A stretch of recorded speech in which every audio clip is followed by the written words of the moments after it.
প্রতিটা সানডেই যে জীবনে ফান্ডে হবে সেটা কিন্তু নাও হতে পারে। সকালটা শুরু হয়েছিল হাসপাতালের ভ্যাকসিন নেওয়ার জন্য চক্কর কেটে।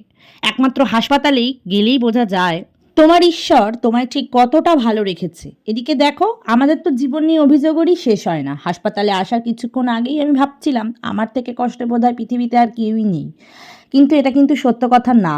হ্যাঁ, অবশ্যই আমি কষ্টে আছি। দেখো, যে চলে গেছে তোমাকে ছেড়ে, তার জন্যে নেওয়া ভ্যাকসিন তুমি নিতে এসেছো, তো সেটা তো কষ্টের হবেই, তাই না? কিন্তু আমাদের থেকেও কিন্তু প্রত্যেকটা মানুষ আরও অনেক বেশি কষ্টের আছে, অনেক বেশি অভাব অনটনে ভুগছে, যেটা আমরা রিয়েলাইজই করতে পারি না। বাড়িতে বসে বসে স্বার্থপরের মতো শুধু নিজেদের কথাই ভেবে যাই।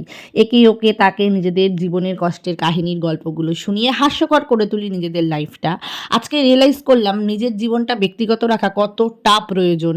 তুমি ততটাই মেলে ধরো অপরটা পক্ষের মানুষের সঙ্গে, যতটা মেলে ধরলে তোমার জীবনে অশান্তি আসবে না, থাকবে শুধুই শান্তি। আমার কাছে মন খারাপের ওষুধ এক এবং একমাত্র শপিং করা, অবশ্যই খাওন দাওনের শপিং করা। তাই একটু খাওন দাওনের শপিং করে নিলাম। লাঞ্চটা আজকে স্কিপ করে গেছিলাম। মনটা একটু খারাপও ছিল, আজ সকালের ইডলিটা বেলায় খেয়েছিলাম বলে, তাই জন্য একটু আর খাওয়া লাগেনি। তারপর বাড়ি ফিরে দেখলাম মা আমার জন্য একটু চিকেন বানাচ্ছে যাতে আমার মনটা ভালো হয়ে যায়। তো আজকের লাঞ্চে ছিল চিকেন দিয়ে ফ্রায়েড রাইস, যেটা আমি লাঞ্চে আর খাইনি, খেয়েছিলাম রাত্রে। শেষমেশ বলি, জীবনের কর্মকাণ্ডগুলো ব্যক্তিগত না রেখে জীবনের লড়াইটা সবসময় ব্যক্তিগত রাখার চেষ্টা করো। প্রাইভেট লাইফটাই কিন্তু সব থেকে শান্তির লাইফ।